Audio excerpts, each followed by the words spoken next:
શિવના ક્રોધાવતાર વીરભદ્રની આધ્યાત્મિક કથા, સૃષ્ટિના પ્રલય અને નવસર્જનનો અનાદિ સંકેત. પ્રલય અને સૃષ્ટિના સંહારક દેવ ભગવાન શિવ માત્ર ક્રોધ અને વિનાશના પ્રતીક નથી, પરંતુ તેઓ ધર્મ અને ન્યાયના સ્થાપક પણ છે. તેમની કથાનું એક મહત્વપૂર્ણ પાસું તેમના ક્રોધાવતાર વીરભદ્ર સાથે જોડાયેલું છે. આ કથા માત્ર એક પૌરાણિક વાર્તા નથી, પરંતુ તે અહંકાર, અન્યાય અને ધર્મના સંઘર્ષનું એક ઊંડું આધ્યાત્મિક રહસ્ય છે. આ કથા સમજાવે છે કે જ્યારે અહંકાર અને અજ્ઞાનતાની સીમા વટાવી જાય છે, ત્યારે પ્રલય અનિવાર્ય બને છે, અને એ પ્રલયમાંથી જ ન્યાયનો પુનર્જન્મ થાય છે. કથાની શરૂઆત દક્ષ પ્રજાપતિનો અહંકાર. કથાનો પ્રારંભ થાય છે બ્રહ્માના પુત્ર અને સૃષ્ટિના એક મહાન શાસક દક્ષ પ્રજાપતિથી. દક્ષને સૃષ્ટિના આરંભિક સૃજનકારોમાંના એક તરીકે ગણવામાં આવે છે. તેઓ ખૂબ જ શક્તિશાળી, જ્ઞાની અને મહાન યજ્ઞોના આયોજક હતા. પરંતુ તેમની પાસે એક મોટો દોષ હતો, અહંકાર. તેમને પોતાની શક્તિ અને પદનું ખૂબ અભિમાન હતું. તેમની પુત્રી સતી, જે દેવી શક્તિનો અવતાર હતી, તેણે શિવ સાથે લગ્ન કર્યા હતા.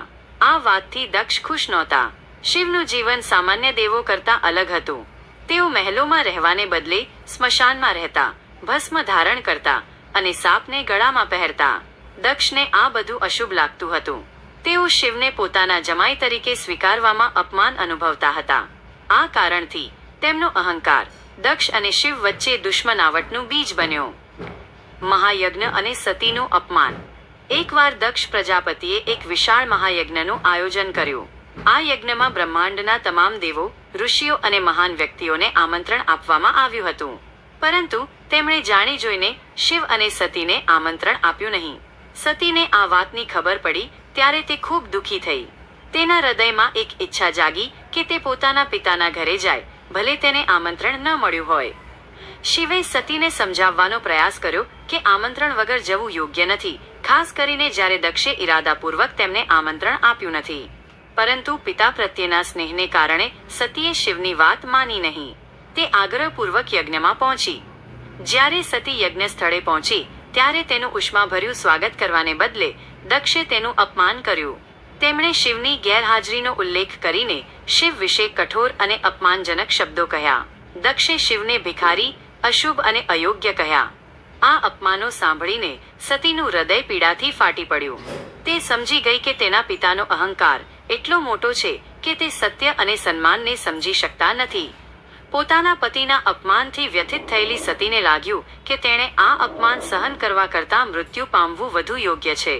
તેણે પોતાની યોગ શક્તિનો ઉપયોગ કરીને યજ્ઞની અગ્નિમાં પોતાનું શરીર ભસ્મ કરી દીધું. શિવનો પ્રલયંકર, ક્રોધ અને વીરભદ્રનો જન્મ. સતીના મૃત્યુના સમાચાર જ્યારે ભગવાન શિવ સુધી પહોંચ્યા ત્યારે તેમનો ક્રોધ પરાકાષ્ઠાએ પહોંચ્યો.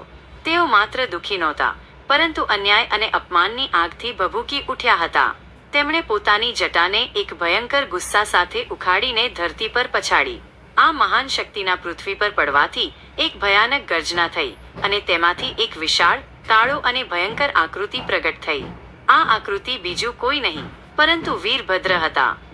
વીરભદ્રનો જન્મ શિવના ક્રોધ અને શક્તિના મિશ્રણથી થયો હતો. તેમનું નામ બે શબ્દો પરથી બનેલું છે, વીર એટલે બહાદુર અને ભદ્ર એટલે સુભદ્ર. જો કે તેમનું નામ શુભ હતું, તેમનું કાર્ય ક્રોધ અને વિનાશનું હતું. વીરભદ્રની સાથે જ તેમના સાથીદાર મહાકાળી, ભદ્રકાળી પણ પ્રગટ થયા. વીરભદ્રનો દેખાવ અત્યંત ભયંકર હતો. તેમનું શરીર વિશાળ અને કાળું હતું. તેમની પાસે 3 આંખો હતી, જેમાંથી અગ્નિ નીકળી રહી હતી. તેમણે વાળને જટા સ્વરૂપે બાંધેલા હતા અને માથા પર અગ્નિની જ્વાળાઓ હતી. તેમના હાથમાં તલવાર, ત્રિશૂળ અને ગદા જેવા ઘાતક શસ્ત્રો હતા. તેમણે ગળામાં મૂંડમાળા અને કમર પર હાડકાની માળા પહેરી હતી. શિવે વીરભદ્રને આજ્ઞા આપી કે તે દક્ષના યજ્ઞનો વિનાશ કરે અને દક્ષને તેના અપમાનનો પાઠ ભણાવે. વીરભદ્ર દ્વારા દક્ષ યજ્ઞનો વિનાશ. શિવની આજ્ઞા મળતા જ વીરભદ્ર અને ભદ્રકાળી પોતાની ભયંકર ગણો સેના સાથે યજ્ઞ સ્થળે પહોંચ્યા. યજ્ઞ સ્થળે પહોંચતા જ તેમણે વિનાશનું તાંડવ શરૂ કરી દીધું. દેવો અને ઋષિઓએ વીરભદ્રને રોકવાનો પ્રયાસ કર્યો, પરંતુ તે અસફળ રહ્યા. તેમણે યજ્ઞ કુંડને ફેંકી દીધો અને યજ્ઞમાં ભાગ લેતા તમામ ઋષિઓ અને દેવોને મારી નાખ્યા અથવા અપંગ બનાવ્યા. ભગવાન વિષ્ણુએ વીરભદ્રને રોકવા માટે પોતાનું સુદર્શન ચક્ર ચલાવ્યું, પરંતુ વીરભદ્રએ તે ચક્રને અટકાવી દીધું. આ દ્રશ્ય દક્ષના યજ્ઞના ભૂંઠા પડવાનો સંકેત હતો, જ્યાં દેવોની શક્તિ પણ નિષ્ફળ સાબિત થઈ. વીરભદ્રએ યજ્ઞમાં હાજર દરેક દેવને તેમના અહંકાર અને અપમાન માટે સજા આપી. પૂષા નામના દેવના દાંત તોડી નાખ્યા, ચંદ્રનો હાથ કાપી નાખ્યો અને યમરાજને પણ પીડા પહોંચાડી. છેવટે વીરભદ્રએ દક્ષને પકડ્યો. દક્ષ ગભરાઈને ભાગવા લાગ્યો, પરંતુ વીરભદ્રએ તેને પકડીને તેનું માથું ધડથી અલગ કરી દીધું. દક્ષના મસ્તકને યજ્ઞની અગ્નિમાં હોમીને વીરભદ્રએ પોતાની પ્રતિજ્ઞા પૂરી કરી. કથાનું સમાપન અને આધ્યાત્મિક રહસ્ય. દક્ષના મૃત્યુ પછી યજ્ઞનો સંપૂર્ણ વિનાશ થયો. દેવોએ શિવ પાસે જઈને ક્ષમા માંગી અને દક્ષને ફરીથી જીવિત કરવાની વિનંતી કરી. ભગવાન શિવ શાંત થયા અને યજ્ઞ સ્થળે આવ્યા. દક્ષનું ધડ જોઈને શિવે તેના પર બકરીનું માથું જોડીને તેને ફરીથી જીવિત કર્યો. આ બકરીનું માથું દક્ષના અહંકાર અને અજ્ઞાનતાનું પ્રતીક હતું, જેણે તેને પોતાના પુત્ર ગણીને જીવિત કર્યો હતો. આ કથા માત્ર એક ઘટના નથી, પરંતુ તે ઘણા ઊંડા આધ્યાત્મિક રહસ્યો છુપાવે છે. 1. અહંકારનું પરિણામ. દક્ષનો અહંકાર તેનું પતનનું કારણ બન્યો. આ કથા શીખવે છે કે જ્યારે મનુષ્ય પોતાના જ્ઞાન, પદ કે શક્તિનું અભિમાન કરે છે, ત્યારે તેનું પતન નિશ્ચિત છે. 2. ક્રોધની રચનાત્મક શક્તિ. વીરભદ્રનો જન્મ શિવના ક્રોધથી થયો હતો. આ ક્રોધ વિનાશક હોવા છતાં તેનો હેતુ ધર્મના સ્થાપનનો હતો. તે દર્શાવે છે કે ન્યાય અને સત્યની રક્ષા માટે ક્યારેક વિનાશ પણ જરૂરી બને છે. 3. ધર્મ અને અધર્મનો સંઘર્ષ. આ કથામાં શિવ ધર્મ અને ન્યાયનું પ્રતિનિધિત્વ કરે છે, જ્યારે દક્ષ અહંકાર અને અજ્ઞાનતાનો. આ બંને વચ્ચેના સંઘર્ષનું પરિણામ વીરભદ્રના રૂપે પ્રગટ થાય છે. 4. પુનર્જન્મ અને ક્ષમા. શિવે દક્ષને માફ કરીને તેને ફરીથી જીવિત કર્યો. આ દર્શાવે છે કે શિવ માત્ર વિનાશક નથી, પરંતુ તેઓ ક્ષમા અને પુનર્જન્મના દેવ પણ છે.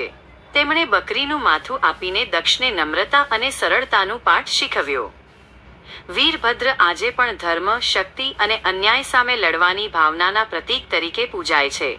તેમની કથા આપણને યાદ અપાવે છે કે અહંકાર અને અજ્ઞાનનો નાશ કરવો અનિવાર્ય છે અને ધર્મની રક્ષા માટે દરેક પ્રકારની શક્તિનો ઉપયોગ કરવો પડે છે. આ કથા શિવના એક સંપૂર્ણ સ્વરૂપને દર્શાવે છે, જે શાંત, ધ્યાની અને નવસર્જનના પ્રણેતા છે અને જરૂર પડે ત્યારે વિનાશક અને ન્યાય પણ છે.